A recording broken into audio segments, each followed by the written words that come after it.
Dear student, अभी पीछे हम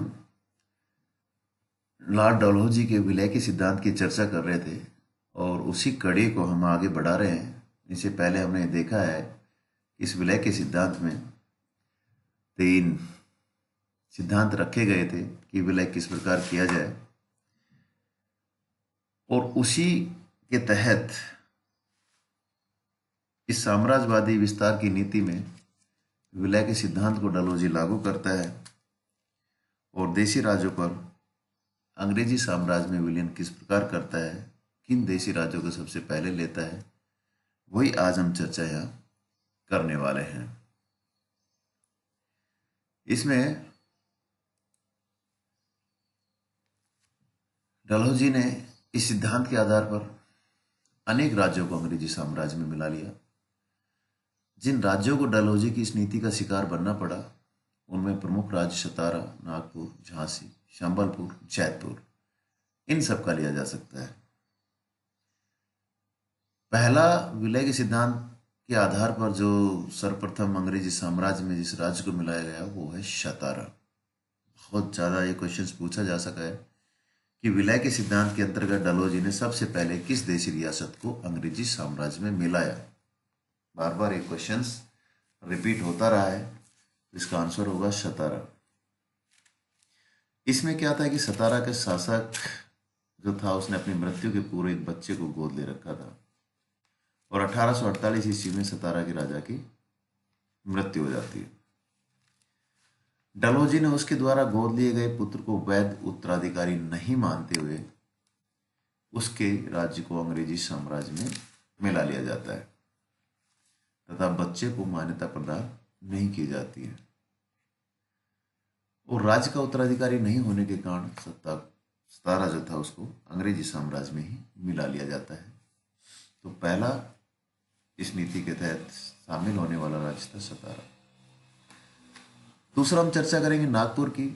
वहां पर राजा था राघोजी, उसके भी संतान नहीं थे और उसने भी अपनी मृत्यु के पूर्व कंपनी से गोद लेने की अनुमति मांगी थी, परंतु यह अनुमति प्राप्त होने के पूर्व ही राजा की मृत्यु हो जाती है और उसकी जो विधवा रानी थी उसने अपने एक निकट संबंधी यशवंत राव को गोद ले लिया।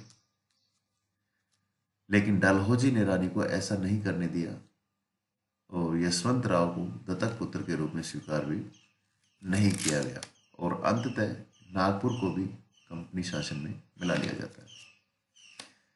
तीसरा है झांसी। झांसी का राज्य पहले पेशवा के अधीन था, परंतु बाद में कंपनी सरकार ने रामचंद्र राव को झांसी का राज्य सौंप दिया और बाद में झांसी का राजा गंगाधर राव भी बना और अपनी मृत्यु के पूर्व उसमें आनंद राव को अपना पुत्र घोषित किया एवं कंपनी से इसकी अनुमति भी मांगी।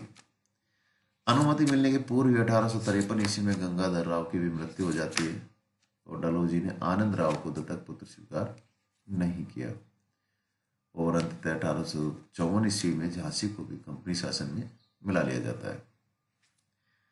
इसके बाद अगली कड़ी में देखते हैं संबलपुर। वर्तमान उड़ीसा राज्य स्थित संबलपुर का राज्य उस समय भोंसले के अधीन था, जो बाद में अंग्रेजों ने इस राज्य को अपना संरक्षक स्वीकार कर लिया था। 1849 ईस्वी में यहाँ के राजा नारायण सिंह की मृत्यु के पश्चात उसकी विधवा रानी ने शासन स्वयं अपने हाथों में ले लिया था। डलहौजी ने यहाँ भी राज्य के वास्तविक उत्तराधिकार के अभाव में इसे भी अंग्रेजी साम्राज्य में सम्मिलित कर लिया था।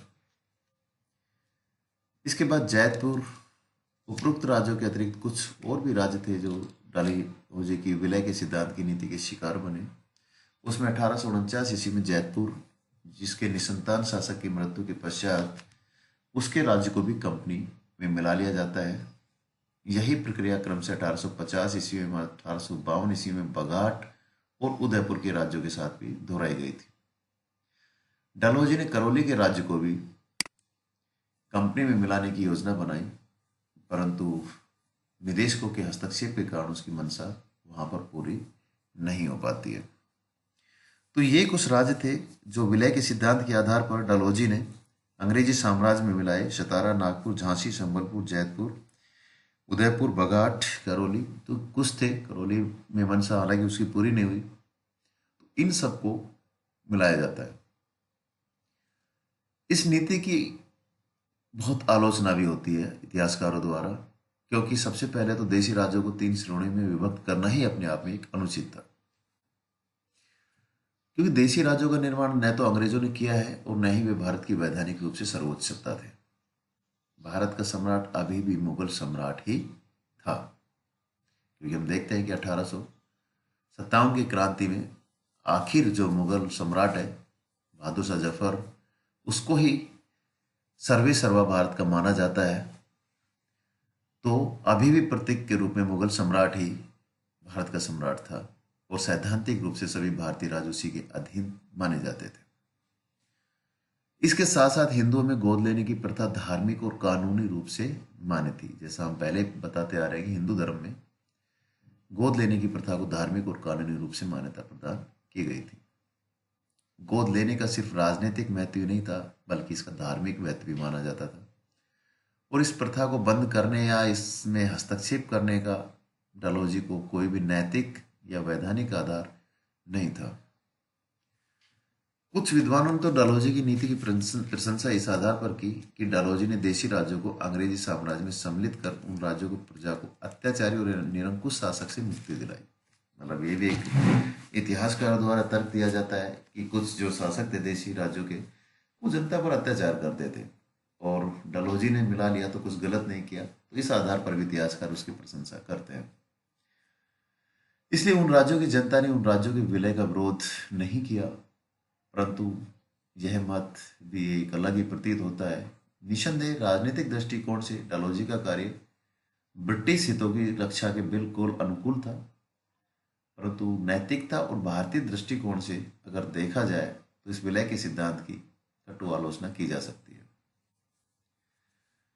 डलहौजी ने अपनी नीति द्वारा देशी नरेशों और उसकी प्रजा में असंतोष की भावना भर दी तथा अनेक अंग्रेज विरोधी विद्रोह को वो बढ़ावा यहाँ पर देते हैं।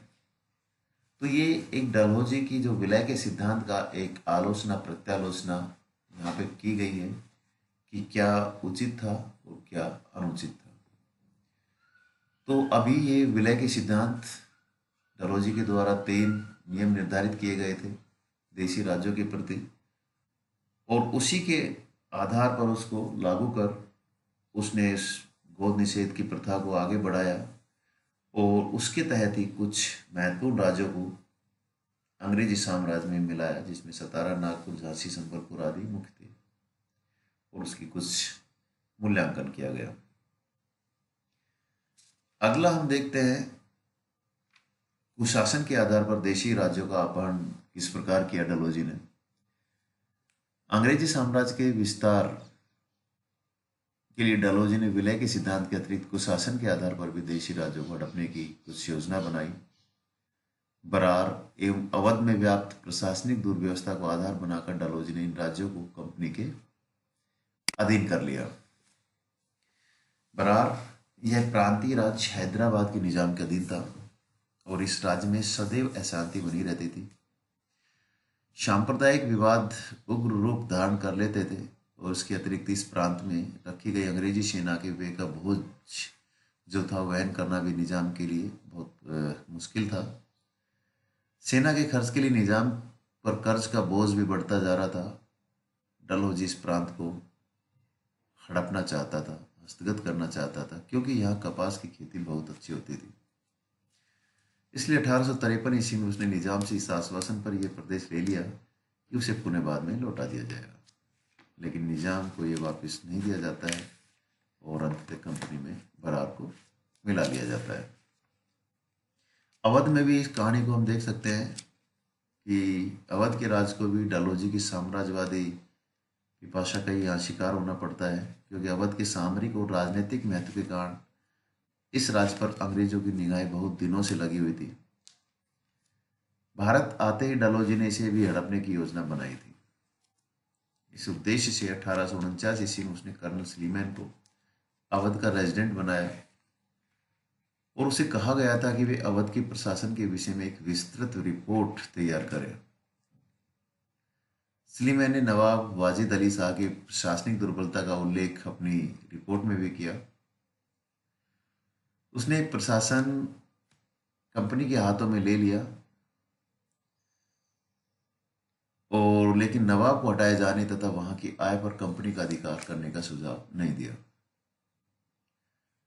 स्लीमैन के त्यागपत्र के पश्चात जनरल आउट्रम को रेजिडेंट बनाकर अवध भेजा जाता है और उसने नवाब पर अनेक आरोप लगाकर राज्य को कंपनी में मिलाए जाने का प्रस्ताव रखा।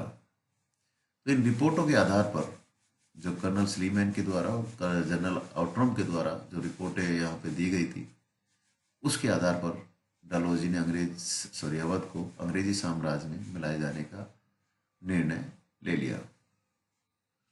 फरवरी 1856 ईस्वी में आउट्रम ने नवाब वाजिद अली शाह के समक्ष एक संधि पत्र प्रस्तुत कर उस पर हस्ताक्षर करने को कहा गया। इस पत्र के अनुसार नवाब ने स्वेच्छा से कंपनी को राज्य समर्पित करना पड़ा, परंतु नवाब ने इस पर हस्ताक्षर करने से इनकार कर दिया था। लेकिन डलहौजी ने जबरदस्ती नवाब को गद्दी से उतार दिया और एक अधिसूचना द्वारा राज्य को कंपनी में मिला लिया जाता है। अवध का अधिग्रहण पूर्णतः अनैतिक था। न तो अवध का प्रशासन ही इतना खराब था जितना उसे बताया गया था और न ही इसके लिए नवाब उत्तरदायी था। अवध के भ्रष्ट प्रशासन के लिए कंपनी और उसके रेजिडेंट ही उत्तरदायी माने जा सकते हैं, क्योंकि उन लोगों ने वहां पे जाके अत्याचार किया था। तो परंतु डलहौजी ने नैतिकता को ताक पर रखकर अपनी साम्राज्यवादी योजना के अनुसार इस पर काम किया और उस राज्य को अंग्रेजी साम्राज्य में मिला लिया। तो ये एक जबरदस्ती वाली बात रही यहाँ पे, चाहे बरार का मामला हो चाहे अवध का मामला हो। रिपोर्ट जो दी जा रही थी उसके आधार पर ऐसा नहीं था कि उसको हड़प लिया जाए, लेकिन डलहौजी जो कि उस पर अड़ा हुआ था कि कैसे भी अवध को अंग्रेजी साम्राज्य में मिलाना है, और अंततः 1848 ईस्वी में अवध को पूरी तरह से हड़प लिया जाता है। देसी नरस्य के पदों और पेंशनों की समाप्ति डलहौजी करता है। डलहौजी ने अनेक राजाओं को दी जाने वाली सुविधाओं को भी यहाँ समाप्त कर दिया, क्योंकि उसने पेशवा बाजीराव द्वितीय के दत्तक पुत्र जो नाना साहब थे को भूतपूर्व पेशवा का उत्तराधिकार स्वीकार करने से इनकार कर दिया। और इस आधार पर डलहौजी ने 1852 ईस्वी में नाना साहब की 8 लाख की वार्षिक पेंशन को बंद कर दिया। डलहौजी ने मुगल सम्राट के पद को भी समाप्त करने की योजना बनाई, जो बाबर के समय से इस प्रक्रिया शुरू हुई थी और बहादुर शाह जफर तक चली है। तो इस पद को, क्योंकि अब इस पद का कोई महत्व नहीं बचा था अंग्रेजों के दृष्टिकोण से, तो इस पद को भी वो समाप्त करना चाहता था और इसके साथ ही लाल किला को भी हड़पने का उसने षड्यंत्र किया, परंतु ब्रिटिश संसद की स्वीकृति प्राप्त नहीं होने से वह इस कार्य को पूरा नहीं कर सका था। तो इस प्रकार डलहौजी ने कर्नाटक के नवाब एवं तंजौर के राजा के पद को भी समाप्त यहाँ पे किया और 1854 ईस्वी में कर्नाटक के नवाब की मृत्यु के पश्चात उसके उत्तराधिकारियों को मान्यता प्रदान नहीं की गई। नवाब का पद समाप्त कर दिया जाता है। कंपनी का प्रशासन कर्नाटक पर स्थापित होता है और तंजौर के राजा का पद भी 1855 ईस्वी में समाप्त कर दिया जाता है। तो ये था देसी नरोसे के पदों और पेंशनों की समाप्ति। तो इसमें कंपनी को काफ़ी फायदा होता है, क्योंकि पेंशनें बंद होती है, कुछ पद समाप्त कर दिए जाते हैं, तो आर्थिक मदद कंपनी को यहाँ पर मिलती है। लेकिन भारतीय दृष्टिकोण से देखा जाए तो इसको भी उचित नहीं कहा जा सकता। तो ये था सहायक संधि के तहत कुछ राज्यों का अधिग्रहण करना और कुशासन के आधार पर देशी राज्यों का अपहरण किस प्रकार किया गया, उसके बारे में हमने चर्चा की, और कुछ पदों और पेंशनों की समाप्ति किस प्रकार की जाती है। Thank you.